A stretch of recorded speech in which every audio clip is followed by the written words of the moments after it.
What's up, guys? Welcome back to another installation of Let's Procrastinate from Doing Our Gauntlet video. I'm just kidding, it's coming out. Um, but I wanted to put this run out there because this was kind of funny. Like, there's not many kinds of builds that truly frustrate me. I don't mind now, I don't mind getting wiped before the start by some kind of Sea Serpent or Hulk Zodiac type team. Used to annoy me. I got over that. Or any of those other overpowered combinations. But the jump builds frustrate me, and I think it's my OCD, right? Like, so I build a team front to back, and I expect the game to be played front to back, and then you face a jump team, and all heck breaks loose, and that drives me nuts. So I must have went through a stretch where I was getting a lot of runs ruined by jump teams, and as my form of revenge, I decided to go into the danger pack and just build tons of jump teams just to annoy the pool, just to annoy you guys, because that would make me feel better, and that's what's important. So I go into this run with zero expectation to win. I'm just going to do as many irritating moves as I can and lose and start over and lose until I feel better, and then I'll get back to playing serious. I am not an expert at jump builds. This one was pretty cool. But I got to thinking, ever since I was a kid, video games have, what's the right word?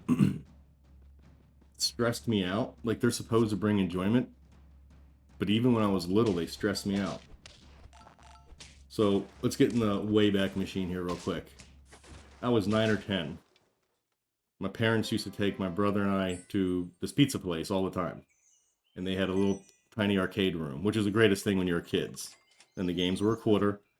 And we would get there, we'd order the food, the pizza, whatever. And while we waited for it, my parents would give us, my brother and I, a bunch of quarters, basically disappear us, right? So they had their peace and quiet.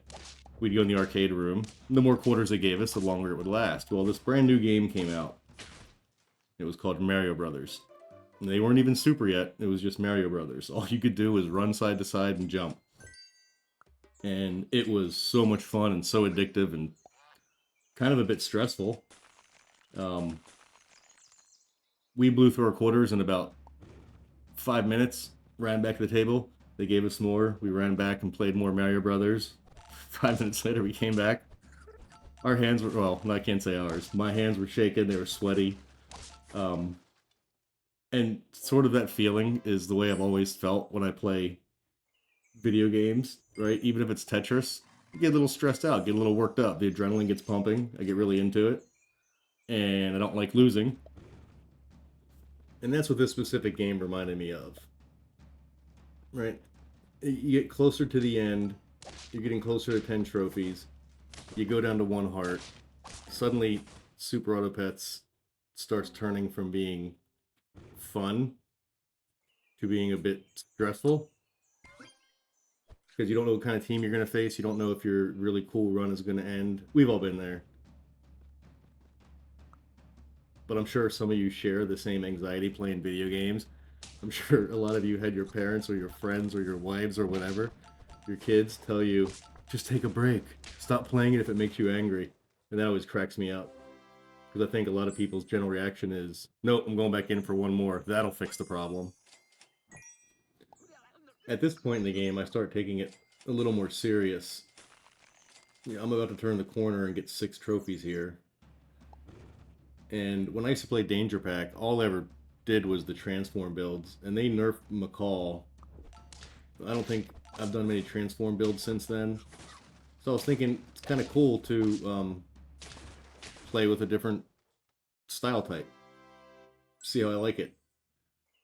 So watch. So I start this video to go out there and cast revenge on the player pool with jump teams, and then, you know, what's going to happen? I'm going to end up liking playing jump teams, which is great. I don't really have a rhyme or reason to what I was doing here. I was just trying different things out. Like I said before, no expectation to win whatsoever. And here we are down to 1 heart. Let's see how much damage I can do before the run ends.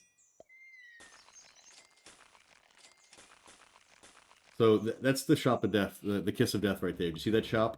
You know your game is over when the shop gives you everything you would possibly want, including in the food shop. I had chocolates. I had every level up I wanted down there. So I'm certain my game is about to end right here. And it doesn't. It's 3 hearts to go. I got all kind of goodies still frozen in the shop. I'm going to admit the anxiety level was starting to ratchet up a little bit here. I thought the Philippine Eagle was huge. I hardly ever used it before. I have 3 jump pets, and I think, I'm checking here, yeah, anyone jumps. So if anybody else in the other team jumps, I also get a buff. And that game, that matchup right there scared me. I wasn't sure if that Goblin Shark was going to trigger when he came out. So level 3 Taz, working my way towards level 3 Sawfish, level 3 Eagle, McEbad shows up. This is Grounded's old nemesis, old rival. I haven't seen that matchup in a while, but he's popping up in my matchups now. Just a couple more chocolates.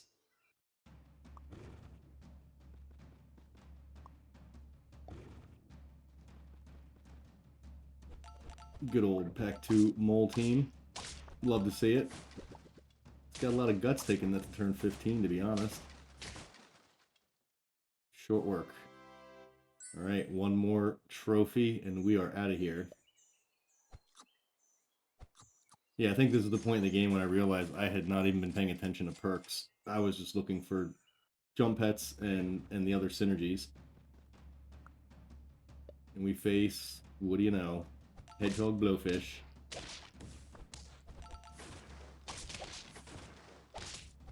Alright, hope you guys appreciated this run.